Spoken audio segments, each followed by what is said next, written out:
Salut à toutes et à tous. Dans cette émission, on va prendre de la hauteur pour observer la Terre depuis l'espace. Ensemble, on va découvrir comment mieux comprendre les effets du changement climatique grâce aux satellites. Quel est le lien entre l'effet de serre et le réchauffement des océans? Pourquoi le niveau de la mer monte? Et la Terre peut-elle encore absorber plus de chaleur? Dans la deuxième partie de l'émission, vous allez découvrir que les données satellites peuvent aussi nous aider à nous adapter. Je vous en dis pas plus, on décolle tout de suite, c'est parti.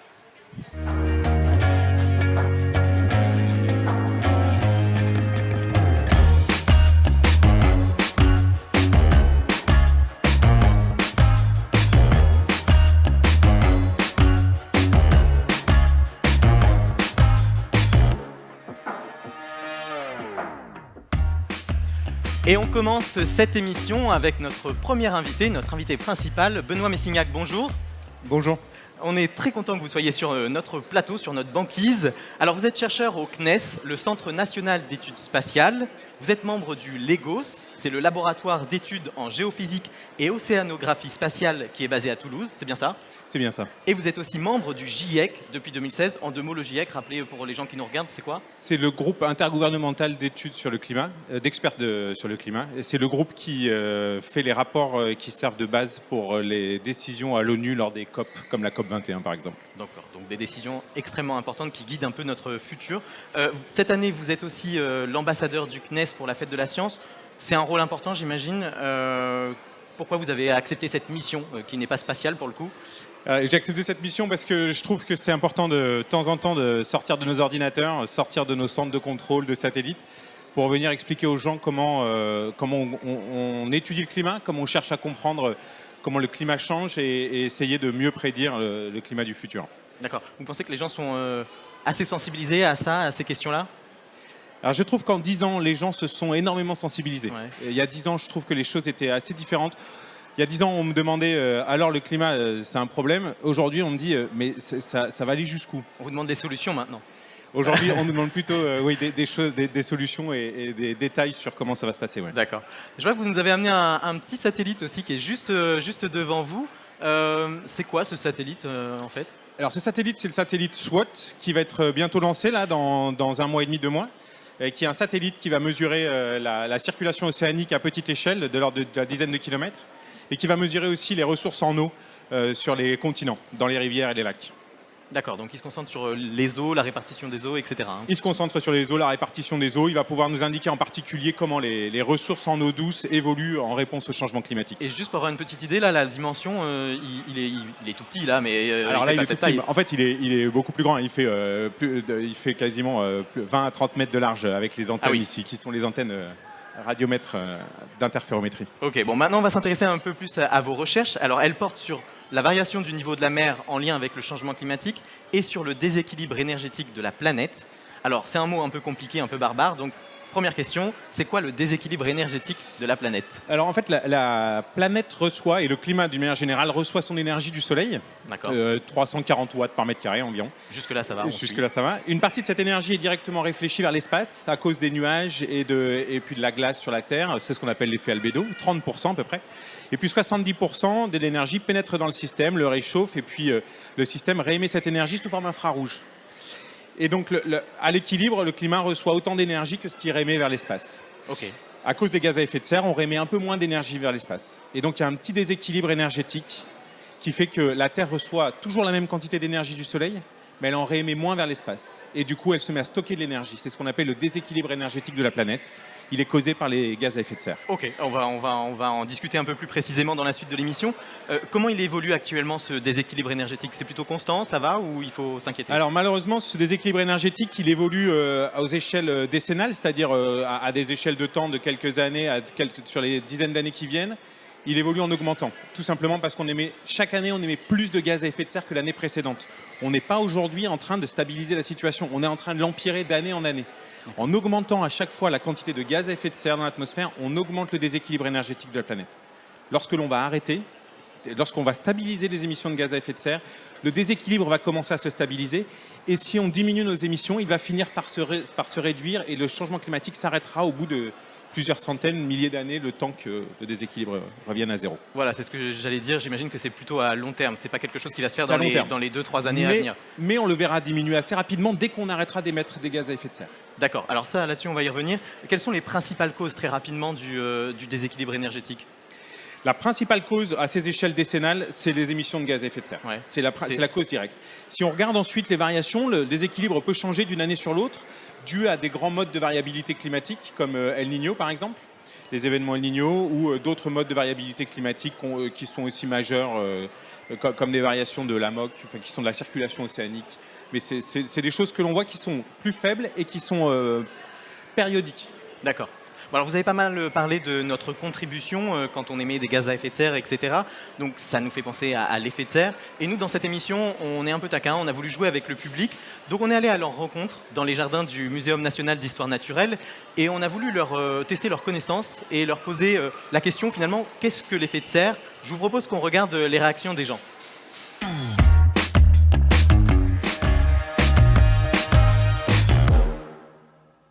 Ça me fait penser au réchauffement climatique, dérèglement climatique. C'est le fait qu'il y ait de la chaleur qui s'accumule.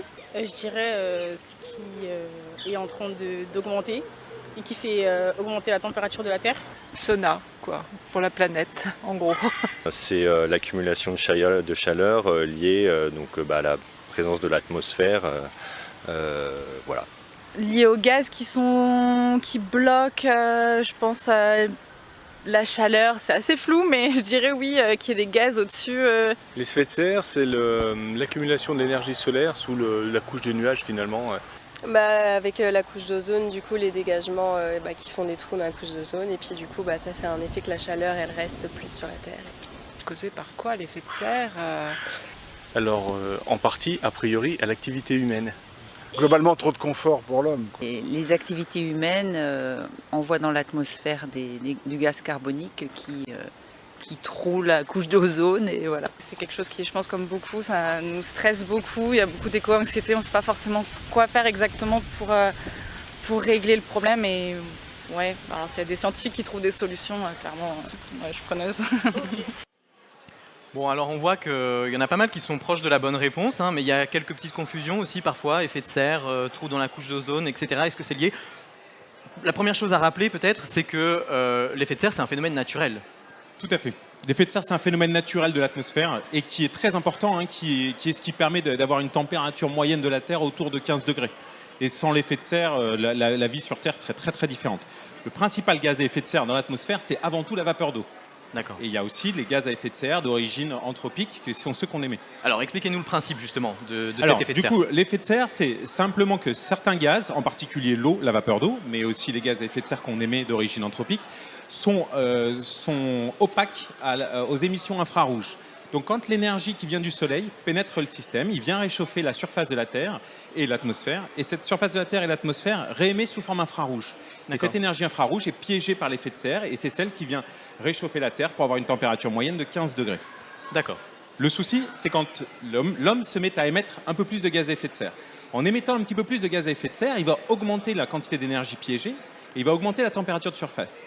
Immédiatement, parce que la température de surface augmente, la quantité de vapeur d'eau dans l'atmosphère augmente, et là, l'effet de serre devient beaucoup plus fort.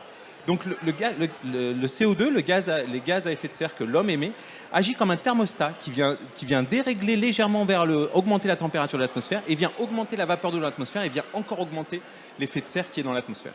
Et donc tout cet effet de serre qu'on a aujourd'hui, c'est à la fois lié aux émissions de gaz à effet de serre de l'homme et la réaction en chaîne déclenchée par cet effet de serre qui fait augmenter la vapeur d'eau, qui fait encore plus augmenter l'effet de serre. Et ce qui fait qu'aujourd'hui, on parle d'une augmentation pour un doublement de CO2 dans l'atmosphère, on parle d'une augmentation de température à terme de l'ordre de 3 à 5 degrés. Donc ça, c'est à quelle échéance, vous dites à terme? 3 à 5 degrés, c'est à l'échelle d'une centaine d'années, de quelques centaines d'années. D'accord. Actuellement, on constate un réchauffement de combien à peu près? Actuellement, on s'est réchauffé par rapport à l'époque pré-industrielle, avant que les émissions de gaz à effet de serre soient massives, on s'est réchauffé d'environ 1,1 degré. D'accord, c'est déjà beaucoup quand même. C'est déjà beaucoup. Je vous rappelle que la COP21 a pour objectif qu'on reste en dessous de 2 degrés, ce qui est absolument essentiel. D'accord. Si on ne veut pas réveiller des géants dans le système climatique qui sont menaçants pour de nombreuses populations. Et pour avoir une idée aussi de la dynamique, ça se fait à quelle vitesse actuellement? Est-ce que ça s'accélère? Est-ce que c'est un réchauffement qui est plutôt constant? Alors sur le début du XXe siècle, on était à un réchauffement d'environ 0,1 degré par décennie. Aujourd'hui, on est à peu près au double. On est de l'ordre de entre 0,18 et 0,2 degrés par décennie. Donc le réchauffement s'accélère. Il s'accélère particulièrement depuis les années 90-2000. Et donc en grande partie, on l'a dit, avec nos activités. Cette chaleur, une fois qu'elle est emprisonnée un peu comme dans une casserole avec son couvercle, il va falloir en faire quelque chose. Qu'est-ce qu'elle devient, la chaleur excédentaire qui est dans l'atmosphère? Plus de 90% de cette chaleur pénètre immédiatement, pénètre au bout de 2 ans l'océan. La raison est simple, hein, c'est que l'océan, ça a une capacité calorifique qui est bien supérieure à tout le reste du système climatique. Vous prenez 2,5 mètres de profondeur d'océan, vous avez l'équivalent de la capacité calorifique des calottes polaires, des continents et de l'atmosphère. Et l'océan fait 6 km de profondeur. Donc l'océan est vraiment là où la capacité calorifique est extrêmement grande. Dès que vous le réchauffez, immédiatement cette énergie rentre dans l'océan et c'est l'océan qui la capte quasiment en totalité. Bon, mais finalement, on déplace le problème, si je comprends bien. Au lieu que ce soit dans l'atmosphère, la chaleur se retrouve dans l'océan, donc là, ça provoque d'autres problèmes. Là, le réchauffement des océans, c'est de quel ordre?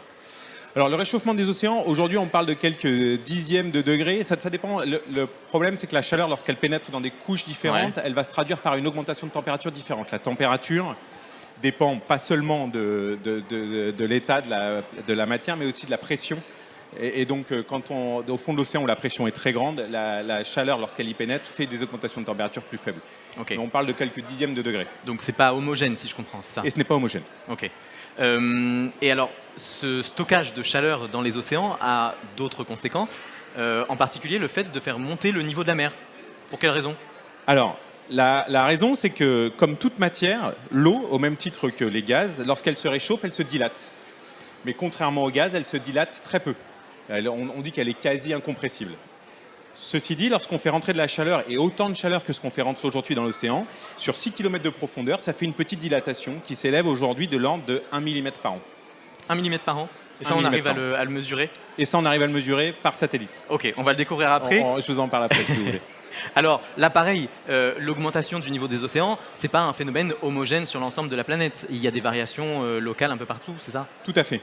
La chaleur, lorsqu'elle rentre dans l'océan, elle rentre par un certain nombre de processus qui sont des processus radiatifs et sensibles, donc qui sont des échanges avec l'atmosphère et puis l'énergie qu'elle capte du soleil, et elle est transportée par les courants océaniques. Et quand transportée par les courants océaniques, certains endroits, la chaleur se concentre et la dilatation est bien plus intense. Et d'autres endroits, au contraire, c'est l'eau froide de l'océan qui remonte. Et du coup, on dit qu'on a de la divergence de chaleur. Et là, à ces endroits-là, le niveau de la mer augmente moins vite. D'accord. Donc tout le monde n'est pas concerné de la même façon par la hausse du niveau des mers. Exactement. Alors, comment on peut suivre le déséquilibre énergétique de la planète avec justement les satellites? Donc là, on a vu que il y avait des conséquences sur les océans. On peut mesurer les océans. J'imagine qu'il y a un lien à faire. Tout à fait. Alors, il y a plusieurs manières de mesurer le déséquilibre énergétique de la planète. Alors, on envoie, premièrement, la méthode la plus directe, c'est qu'on envoie des satellites qui ont ce qu'on appelle des radiomètres à bord, qui mesurent le flux radiatif envoyé par la Terre. Le flux radiatif, c'est-à-dire? C'est-à-dire, c'est l'énergie que l'on reçoit du Soleil, on la reçoit sous forme de lumière, et on appelle ça un flux radiatif. Okay. Et l'énergie infrarouge émise par la Terre, elle est aussi envoyée sous forme de lumière, et on l'appelle flux radiatif infrarouge. C'est typiquement comme les radiateurs de salle de bain. Vous savez, les radiateurs rouges de salle de bain que vous allumez, vous sentez la chaleur, mais vous n'êtes pas capable de la voir passer. C'est simplement la lumière et c'est ce qu'on appelle un flux radiatif infrarouge. Et donc ça, vous arrivez à le mesurer? Et donc ça, on peut le mesurer en haut avec des satellites, on peut le mesurer en haut de la planète. Okay. Une autre méthode, c'est de mesurer la chaleur qui rentre dans l'océan. Puisque à peu près 93% de l'énergie qui rentre dans le système rentre dans l'océan, on peut essayer de mesurer la chaleur qui est dans l'océan. On peut le faire soit avec des robots qui vont mesurer la température de l'océan, soit par satellite en mesurant la dilatation qui est liée au réchauffement de l'océan. Ok. Et en suivant je propose une technique, hein, on ne sait jamais. Bien je tente ma chance.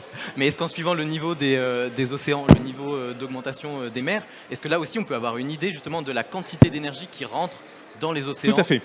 Alors c'est ce qu'on fait dans mon équipe depuis une dizaine d'années maintenant. Donc on mesure la hausse du niveau de la mer. Ce niveau de la mer, comme on l'a dit tout à l'heure, il augmente du fait de la dilatation à cause de la chaleur qui rentre dans l'océan, mais aussi parce que les glaces qui sont sur les continents fondent. On peut mesurer ce déplacement d'eau depuis les continents vers les océans par gravimétrie spatiale. On mesure le champ de gravité de la Terre, on regarde comment il évolue et on arrive à voir ces masses qui se déplacent. Si on corrige le niveau de la mer de ces masses, ce qu'on fait dans mon équipe, on en déduit la dilatation de l'océan et on mesure le déséquilibre énergétique de la planète. D'accord, donc il faut réussir quand même à faire le distinguo entre la fonte des glaces, la quantité d'énergie qui rentre dans les océans, parce que sinon on s'y perd, on ne sait plus Tout à fait. Tout à fait. L'information. Alors, une fois qu'on a fait ce suivi très précis du déséquilibre énergétique, est-ce que ça peut nous aider à évaluer un peu notre impact sur le réchauffement climatique? Tout à fait. Alors aujourd'hui, donc le déséquilibre énergétique en haut de l'atmosphère qu'on a, il faut voir, c'est à peu près 1%, c'est à peu près 0,3% de l'énergie qu'on reçoit du Soleil. Et il évolue au cours du temps. Et aujourd'hui, on est capable, donc l'ordre de grandeur, c'est 1 watt par mètre carré. Aujourd'hui, on est capable de le mesurer avec ces techniques dont je vous ai parlé, les satellites altimétriques du CNES en particulier, les satellites de gravimétrie aussi. On est capable de le mesurer avec des variations de l'ordre de plus ou moins 0,2 watts par mètre carré. Du coup, on est capable de voir si ce déséquilibre énergétique évolue avec le temps et on voit aujourd'hui qu'il est en train d'accélérer et on sait que c'est lié aux émissions de gaz à effet de serre. Si demain on arrête d'émettre des émissions de gaz à effet de serre, en moins d'une dizaine d'années, ce déséquilibre va se stabiliser et ça, on pourra le mesurer par satellite. Et donc, on pourra mesurer directement l'impact sur le monde physique, le monde que l'on ressent, de nos politiques d'émissions de gaz à effet de serre, de nos efforts pour essayer de les réduire dans le futur. Ok. Très bien. Et est-ce que toutes ces informations aussi, le fait de pouvoir mesurer de façon plus sensible, plus fine, le déséquilibre énergétique, ça permet aussi de confirmer ce qu'on arrive à prédire avec les modèles climatiques actuellement? Alors tout à fait, c'est une contrainte observationnelle très importante pour les modèles. Une des premières variables qu'on veut que les modèles soient capables de reproduire, c'est cette quantité de déséquilibre énergétique en fonction des concentrations de CO2 qu'il y a dans l'atmosphère. Réussir à intégrer ça dans les modèles. Parce que c'est ce qui, dans les modèles, fait le premier lien, la première cause du changement climatique, c'est le déséquilibre énergétique. Une fois que le déséquilibre énergétique est installé en haut de l'atmosphère, la Terre se met à stocker de l'énergie, et c'est cette énergie, en se déplaçant dans le système, qui vient changer notre système climatique et qui vient faire les inondations, les sécheresses. Et donc le premier élément, c'est le passage entre les émissions de gaz à effet de serre et ce déséquilibre qui se crée en haut de l'atmosphère. Okay. Si je comprends bien, c'est le premier domino en fait. Exactement. Une fois qu'il tombe, après. Et on dit souvent, nous scientifiques, que c'est la variable la plus fondamentale du changement climatique. C'est celle qui est la cause de tout ce que les gens appellent les catastrophes climatiques. Très bien. Bon, bah, merci en tout cas pour toutes ces explications.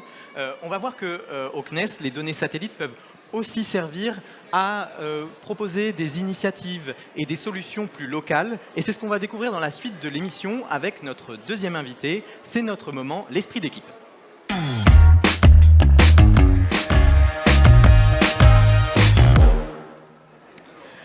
Laurence Monnoyer-Smith, bonjour. Bienvenue, prenez votre micro qu'on vous entende correctement. Bonjour. Alors, on est ravis de vous accueillir sur notre plateau. Vous êtes directrice du développement durable au CNES, c'est bien ça? C'est bien ça. Et alors, avant d'aborder les initiatives dont je parlais grâce aux données satellites, je voudrais quand même qu'on parle des engagements du CNES en faveur du développement durable et de l'impact, de la réduction de l'impact environnemental. Et pour ça, il y a un grand projet de verdissement, je crois savoir, sur la base spatiale de Kourou, en Guyane, c'est bien ça? C'est bien ça, en Alors, effet. En quoi ça consiste?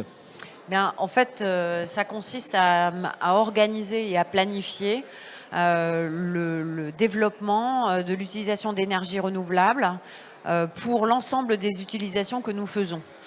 C'est-à-dire notre consommation électrique, notre consommation énergétique, la production des ergols, des lanceurs, tout ça. Donc c'est une vaste planification de cette opération de transition de la base vers la sortie du fossile. D'accord, c'est une planification qui va prendre combien de temps? C'est prévu sur quelle... Écoutez, dans le meilleur des cas, on espère qu'elle prendra moins d'une dizaine d'années. Après, il y aura des reliquats qui vont dépendre un petit peu des difficultés potentielles qu'on peut rencontrer. On est sous un climat tropical, il y a certaines solutions qui sont complexes à mettre en œuvre. Lesquelles, par exemple? Eh bien, typiquement, si vous voulez, le développement de l'hydrogène. Ce sont des technologies alors qui ne sont pas encore non plus complètement installées en métropole, hein, mais c'est encore plus compliqué de faire une qualification en territoire tropical du fonctionnement typiquement d'une pile à combustible. Donc ça peut prendre un peu plus de temps. Après, il y a des choses qui vont très vite.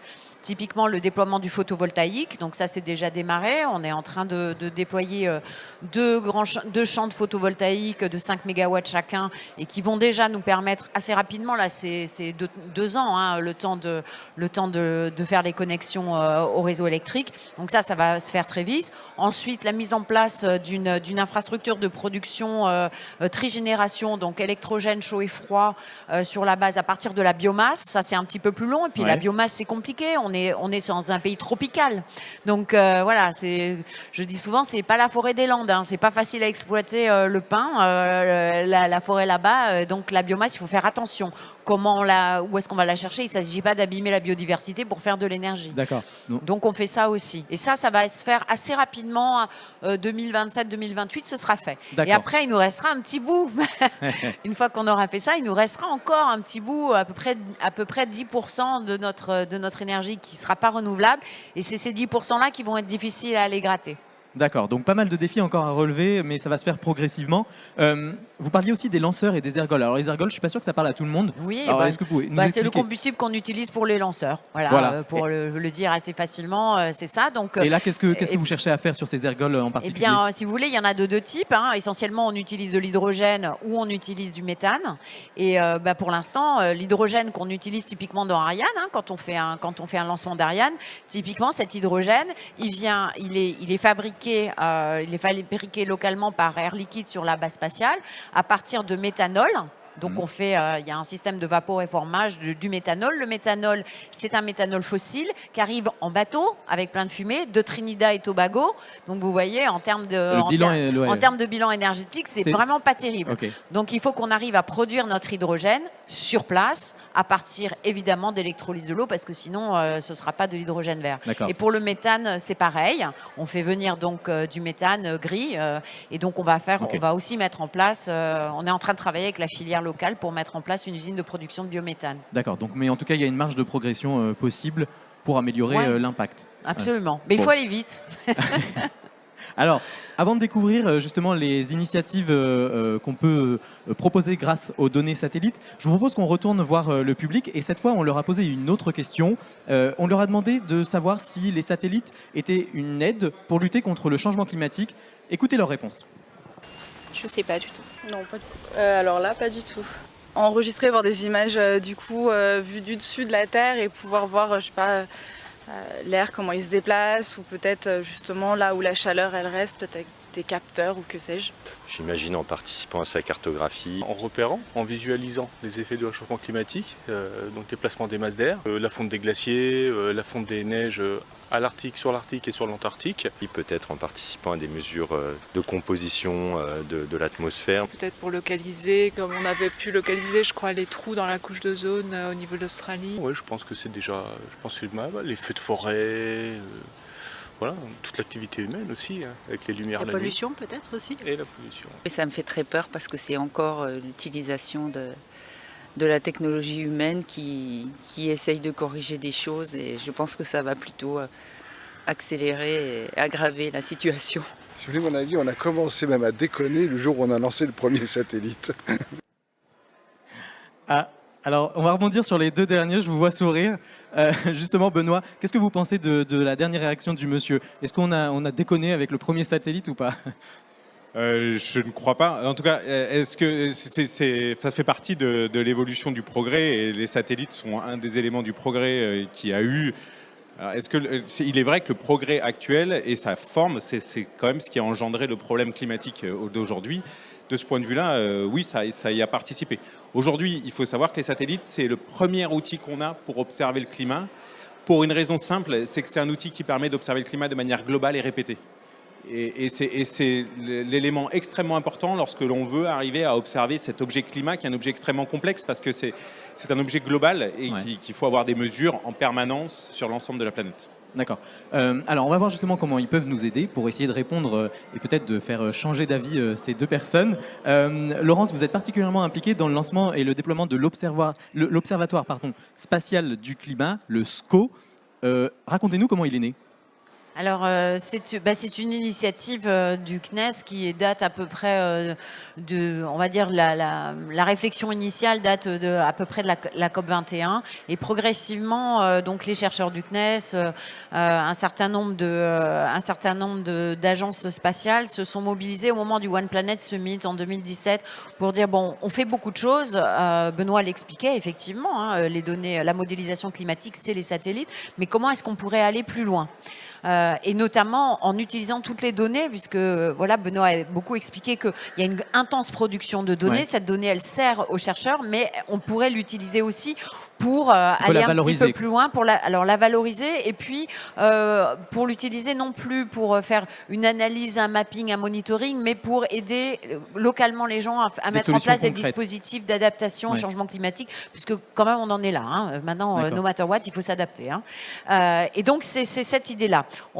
Et l'observatoire, donc l'idée a été lancée en 2017, il a été lancé officiellement en 2019 par le président de la République au moment du Salon du Bourget, donc c'est il y a 3 ans, c'est assez récent. Et en 3 ans, on a développé une grande alliance internationale qui est organisée autour d'une charte internationale. Il y a plus d'une trentaine d'agences spatiales, il y a énormément d'organisations scientifiques, il y a énormément d'entreprises qui donc produisent des services, qui développent des projets et produisent des services pour les territoires. Il y en a déjà beaucoup qui sont nés en à peine 3 ans. Il y en a combien à peu près ? On a 57 projets à peu près. C'est énorme. C'est beaucoup et surtout ils sont partout dans le monde. C'est-à-dire qu'on a des projets qui sont développés à la fois en France et dans les pays de la coopération française. Les chercheurs français travaillent avec beaucoup de chercheurs partout dans le monde. Et puis aussi les autres pays se sont impliqués. Donc on en a au Vietnam, en Amérique du Sud, on en a partout. Je voudrais qu'on s'intéresse à un projet en particulier qui est testé un peu en France. C'est le lithoscope. Alors, quel est l'objectif de ce projet ? Alors, le lithoscope, c'est un outil d'évaluation de l'impact de l'élévation du niveau de la mer sur des infrastructures côtières, typiquement. C'est-à-dire que vous avez des villes côtières. Bon, on le sait, hein, on a des projections, on sait qu'on va avoir des dégâts à horizon 20-30 ans qui vont être extrêmement importants. Et donc, politique d'adaptation, comment est-ce qu'on aide des territoires à prévoir à 10, 15, 20 ans l'évolution de l'urbanisation sur les zones côtières. Donc lithoscope, il utilise des données Pléiades, donc c'est des données optiques qui sont extrêmement précises. Il fabrique un modèle, ce qu'on appelle un modèle numérique de terrain. Donc le projet, les chercheurs font ça, donc notamment c'est notamment fait par les équipes de Benoît. Il fabrique un modèle numérique de terrain et à partir de là, on fait des modélisations d'élévation du niveau de la mer, des modélisations aussi des événements extrêmes, potentiellement, des vagues, etc. Et à partir de là, on en déduit un indicateur de risque pour savoir très précisément par exemple, quelle route, quel hôpital, quel bâtiment, à horizon 15, 20, 30 ans, vont être impactés ou ont des risques. Donc, c'est une cartographie des risques d'impact à horizon plus ou moins lointain. Ce qui permet du coup, c'est très important parce que du coup, pour les décideurs dans nos plans locaux d'urbanisme, ils peuvent déjà dire, bon là, maintenant, on arrête de construire, on déplace, etc. Mais un autre intérêt du projet, c'est aussi de montrer qu'on ne va pas seulement avoir les pieds dans l'eau, finalement. Ça va impacter aussi pas mal de domaines de notre vie quotidienne.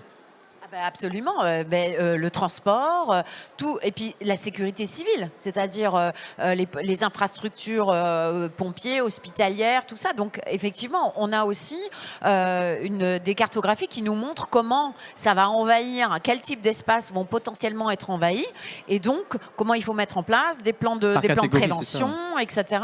Et puis déplacer les infrastructures, tout simplement, les déconstruire, reconstruire, et prévoir à horizon 20-30 ans où est-ce qu'il faut les mettre. C'est hyper important. Donc ça, c'est un outil, on a compris, essentiel pour se projeter dans le futur. Pour l'instant, il est testé donc, dans la métropole de Montpellier, à Palavas-les-Flots, et puis aussi en Bretagne, à Graves.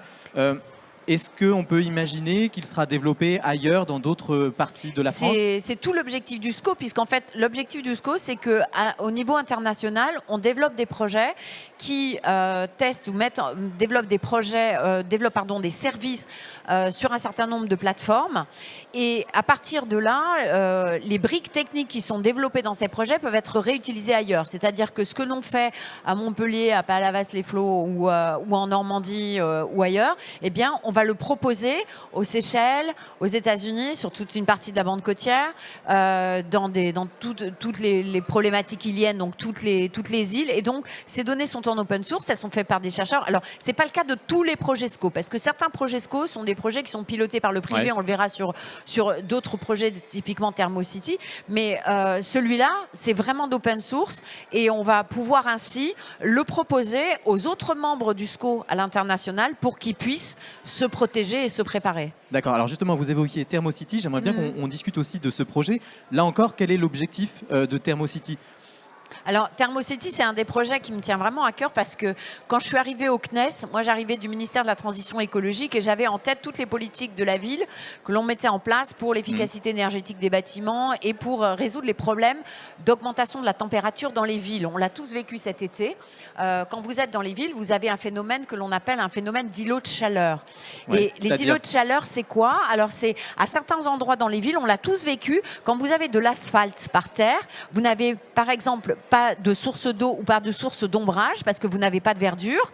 Et à ce moment-là, vous avez un phénomène d'emmagasinage dans les matériaux qui sont donc l'asphalte, les murs, etc. Emmagasinage et restitution de chaleur. Et ça fait des écarts de température extrêmement importants entre certains endroits de la ville. Et depuis les satellites, on est capable de voir les différents niveaux de chaleur. Vous avez des différences de température, par exemple, au centre-ville, de 10 degrés par rapport à 25 km plus loin dans la campagne. Et ça, on l'a vraiment vécu cet été. C'est très, très impressionnant parce que la chaleur restituée est très importante. Donc, qu'est-ce qu'on fait avec ThermoCity ? Juste, je voudrais quand même comprendre avec quelles données vous arrivez à obtenir ces informations-là, quelles données spatiales, puisque là, c'est ce qui nous intéresse, c'est le cœur. Peut-être, Benoît, vous avez... vous pouvez... C'est typiquement les émissions infrarouges. En regardant les émissions infrarouges, on a une idée de la température des matériaux, la température à laquelle ils émettent. Et lorsqu'on regarde les villes, vous avez présenté tout à l'heure une carte sur cet écran, je ne sais pas si on pourra la voir, mais on voit très très bien les endroits où la chaleur va se stocker dans typiquement les matériaux rocheux noirs, typiquement l'asphalte, c'est quelque chose qui va stocker énormément cette chaleur-là et qui la restitue au cours de la journée. Donc vous avez non seulement l'ensoleillement, mais en plus vous avez le réchauffement qui vient du sol, de cette chaleur qui s'emmagasine. Et on les voit directement par satellite parce que leur émission infrarouge est bien plus intense que les autres et là encore, l'intérêt des satellites, c'est de pouvoir couvrir une ville entière. Alors encore une fois, et c'est ça qui nous a permis d'identifier ce phénomène d'îlot de chaleur, c'est qu'on s'est rendu compte avec les satellites que c'était vrai sur toutes les structures urbaines de la planète. D'accord. Il y a un double objectif quand même à ThermoCity, c'est à la fois cartographier en quelque sorte les îlots de chaleur, mais en fonction des saisons, on peut aussi s'en servir, notamment en hiver, pour observer un autre phénomène, lequel par exemple ? On s'en sert l'hiver pour les déperditions de chaleur. Typiquement, on est capable de voir aussi, et ça c'est très important pour la politique de la ville, non seulement on voit les endroits où la chaleur est stockée, mais où la chaleur est perdue, et il y a des déperditions.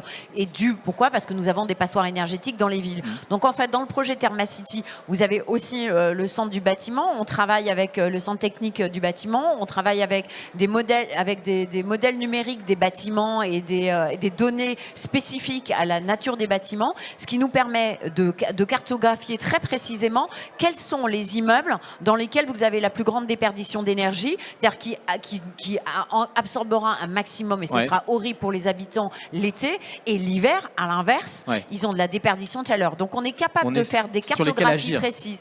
Et on dit à ce moment-là, pour les élus qui sont en responsabilité des plans de rénovation énergétique et de l'argent à allouer, on va même plus loin que ça. C'est-à-dire qu'on est aussi capable de dire qui habite dans les bâtiments.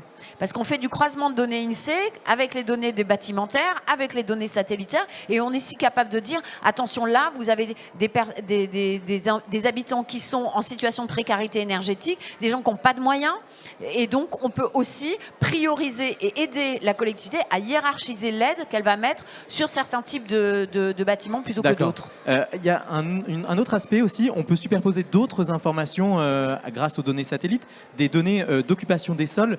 Alors là, comment ça peut nous aider ? C'est simplement de savoir où est-ce qu'il y a de la végétation et savoir quel est l'impact. C'est très important parce que ça nous permet de définir en fait des zones d'ombrage.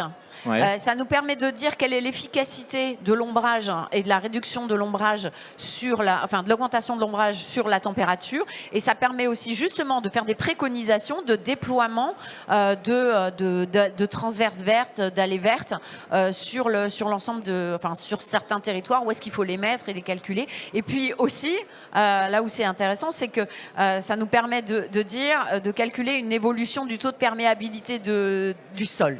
Et ça, c'est très important pour la captation, pour éviter les phénomènes d'écoulement des eaux. Et d'imperméabilisation, voilà, oui. exactement. Ok.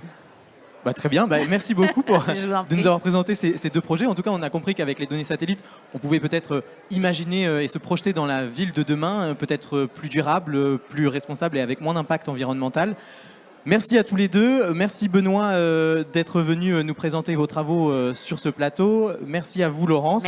Merci à vous d'avoir suivi cette émission en orbite. Et puis on va se retrouver très bientôt pour de nouvelles découvertes scientifiques. Je vous dis à très bientôt. Ciao les sorciers.